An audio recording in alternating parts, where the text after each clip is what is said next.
This is Inside Indiana Business Radio for the afternoon of Monday, July 10th, 2023. I'm Alex Brown.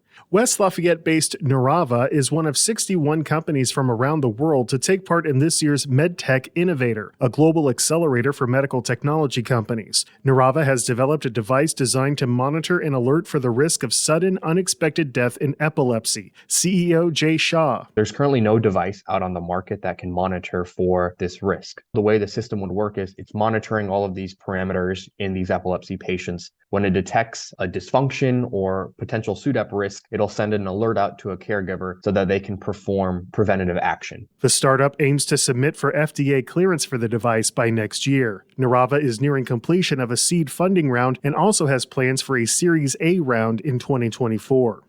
Van Air Manufacturing has announced plans to expand in LaPorte County. The company said it will invest $8.3 million to add a 100,000 square foot building near its headquarters on the south side of Michigan City and create 75 jobs. Curtis Hill, the former Indiana Attorney General who had his law license temporarily suspended after allegations surfaced that he drunkenly groped 4 women during a 2018 party, announced his bid for governor this morning. He joins Senator Mike Braun, Lieutenant Governor Suzanne Crouch, and Fort Wayne businessman Eric Doden in the race for the Republican nomination. From the number one source for Indiana business news, this is Inside Indiana Business Radio. For 25 years, we've had the honor of telling the story of Indiana business. More than 1,300 shows, 8,000 interviews. We've traveled from Valparaiso to Versailles, Fort Wayne to Fort Branch, and everywhere in between. And we are just getting started. Our team is passionate about Indiana business because your story is worth telling. Join us every week as we travel the state to bring you Indiana's story. Inside Indiana Business, 25 years and counting. Midway through 2023, the Indiana economy seems to be performing well, all things considered. Unemployment remains where it was a year ago at around 3%. Coming off a record year in 2022, the Indiana Economic Development Corporation says it has secured $7.6 billion in planned investment from companies looking to add more than 10,000 jobs. Ball State economist Mike Hicks gave his grades on a special edition of Inside Indiana Business Television. U.S. economy a B-, Indiana economy B, maybe B+. And I think the big story we're going to face the rest of the year is that we're probably going to dodge a recession, which will be the first time we really get this soft landing after such a big spike of inflation. He said if inflation can get down to 2% by year's end, the country will be in a good position for growth in 2024. Construction of a new Indiana Archives building is slated to begin this summer after a years-long search for a new site to house the state's vast collection of historical records. The $102 million building will be located on a narrow strip of land near the State House in downtown Indianapolis, just west of the Senate Avenue parking garage on the Central Canal. In June, the State Budget Committee gave final approval to begin work on the 5-story, 133,000 square foot building. State officials, including Governor Eric Holcomb, have maintained that the new building will provide proper storage, maintenance, and restoration services for archival documents.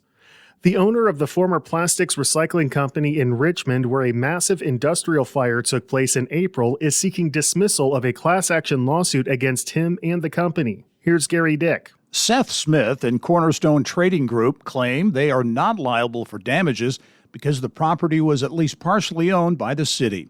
The fire broke out April 11 at the building, which the city said was stacked wall-to-wall with plastic materials, as well as containers outside that also contained plastics. The blaze sent plumes of black smoke into the air, as well as debris that was found several miles away. The class action lawsuit was filed April 20th in Wayne Superior Court by residents Tushawn Craig and Marquita Stokes, who live in the evacuation zone, as well as Limitless Pellets, LLC. In its complaint seeking a dismissal of the suit, Cornerstone said the city was aware the company was operating in the building and had complete knowledge of whatever dangerous conditions may have existed at the property, including asbestos in various portions of the structure. The defendant said the city assumed all legal, environmental, and other responsibility by acquiring the property. Cornerstone said it did not start the fire or create any conditions that would have caused the fire to occur, also noting the city had disconnected power to the building.